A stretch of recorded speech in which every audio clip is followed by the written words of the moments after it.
बिस्मिल्लाहिर्रहमानिर्रहीम। अस्सलामु अलैकुम नाजरीन। आज की वीडियो में हम आपको घोड़े के गोश्त के बारे में बताएंगे कि घोड़े का गोश्त हलाल है या हराम। अगर हलाल है तो फिर इतने सारे घोड़े यूं ही मर जाते हैं और हलाल जानवर का गोश्त हराम हो जाता है।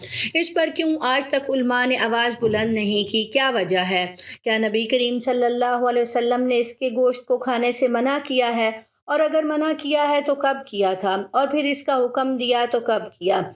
घोड़े के बारे में आइमा कराम के दरमियान थोड़ा इख्तिलाफ है। घोड़े का गोश्त इमाम मालिक, इमाम अहमद बिन हम्बल, इमाम अबू हनफी, इमाम शाफी और इमाम यूसुफ के नज़दीक हलाल है, जबकि इमाम जाफ़र सादिक और इमाम अबू हनीफ़ा के नज़दीक मकरूह तहरीमी है।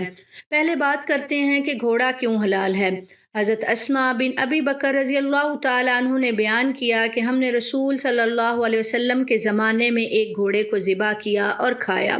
बुखारी शरीफ हदीस नंबर 5510 और 5191, मुस्लिम 1943। जाबिर बिन अब्दुल्ला रज़ी अल्लाह ताला अन्हु ने बयान किया कि रसूल सल्लल्लाहु अलैहि वसल्लम ने ग़ज़वा खैबर के मौके पर गधे का गोश्त खाने की मुमानियत की थी, जबकि घोड़े का गोश्त खाने की इजाज़त दी थी। बुखारी शरीफ हदीस नंबर 4219, किताब ग़ज़वात के बयान अबी दाऊद हदीस नंबर 3779।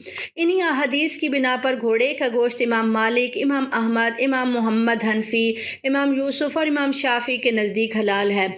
अब आपको बताते हैं कि इमाम जाफ़र सादिक और इमाम अबू हनीफ़ा ने घोड़े के गोश्त को क्यों मकरूह तहरीमी करार दिया। कुरान करीम में इरशाद बारी ताला है, घोड़ों, खच्चरों और गधों को उसने पैदा किया कि तुम उनकी सवारी करो, और वो बाइसे ज़ीनत भी हैं। अल्लाह ताला और भी बहुत सी ऐसी चीज़ें पैदा करता है जिनका तुम्हें इल्म नहीं। सूरत नहल आयत नंबर 8। वो अपनी एक और नेमत बयान फरमा रहा है कि ज़ीनत के लिए और सवारी के लिए इसने घोड़े, खच्चर और गधे पैदा किए हैं, और इन जानवरों की पैदाइश का बड़ा मकसद इंसान का ही फ़ायदा है। इन्हें दूसरे चौपायों पर फजीलत दी और अलहदा ज़िक्र किया। इस वजह से बाज़ उलमा ने घोड़े के गोश्त की हुर्मत की दलील इस आयत से ली है। हज़रत इब्न अब्बास रज़ी अल्लाह ताला अन्हु फरमाते हैं कि इस आयत से पहले की आयत में चौपायों का जिक्र करके अल्लाह ताला ने फरमाया, इन्हें तो खाते हो, बस ये खाने के जानवर हैं, और इन तीनों का जिक्र करके फरमाया कि इन पर तुम सवारी करते हो, बस ये सवारी के जानवर हुए। हम अहमद बिन हम्बल मुस्नद अहमद में लिखते हैं कि अब्दुल्ला बिन हारिस कहते हैं कि हज़रत उस्मान गनी के दौर खिलाफत में मेरे वालिद हारिस मक्का मुकरमा में किसी ओहदे पर फाइज थे। वो बयान करते हैं कि हज़रत उस्मान गनी एक मरतबा मक्का तशरीफ़ लाए तो मैंने इनका इस्तकबाल कदीद नामी जगह पर किया। करीबी शिकारियों ने एक घोड़ा शिकार किया और हमने इसको नमक और पानी में पकाया। घोड़े का गोश्त हड्डियों से अलग करके इसका सरीद तैयार किया। इसके बाद हमने वो खाना खलीफा वक्त हज़रत उस्मान गनी और इनके साथियों के सामने पेश किया। साथियों ने जब देखा कि घोड़ा पकाया गया है तो उन्होंने खाने की तरफ हाथ नहीं बढ़ाया। हज़रत उस्मान गनी फरमाने लगे, ना तो हमने इसको शिकार किया है, ना ही शिकार करने का हुक्म दिया था। एक गैर मुहर्रम जमात ने इसे शिकार किया और पका कर हमारे सामने गोश्त पेश किया है, तो अब इसको खाने में क्या हर्ज है? कौन इसको नाजायज़ कहता है? वहाँ मौजूद लोगों ने हज़रत अली का नाम लिया।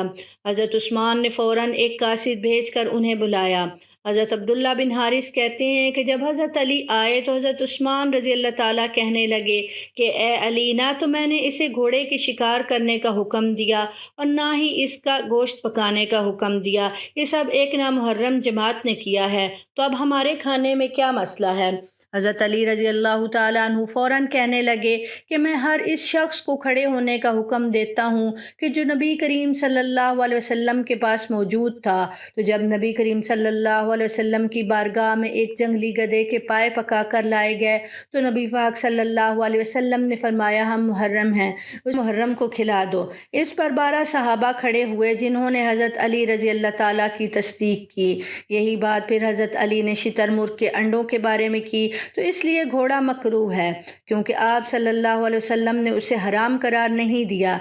इसी वजह से तुर्की में घोड़ों का गोश्त आम होटलों में मिलता है, लेकिन इमाम अबू हनीफ़ा और इमाम जाफ़र के नज़दीक घोड़े के गोश्त को आला जिहाद होने की वजह से इसका गोश्त खाना मकरूह तहरीमी है।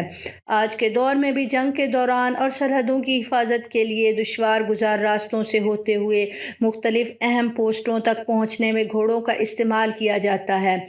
اسی وجہ سے ہر ملک کی قومی پریڈ میں فوج یا پولیس کے گھڑ سوار دستے پیش ہوتے ہیں، اور حدیث پاک ہے کہ گھوڑوں کی پیشانی میں قیامت تک کے لیے خیر لکھ دی گئی ہے۔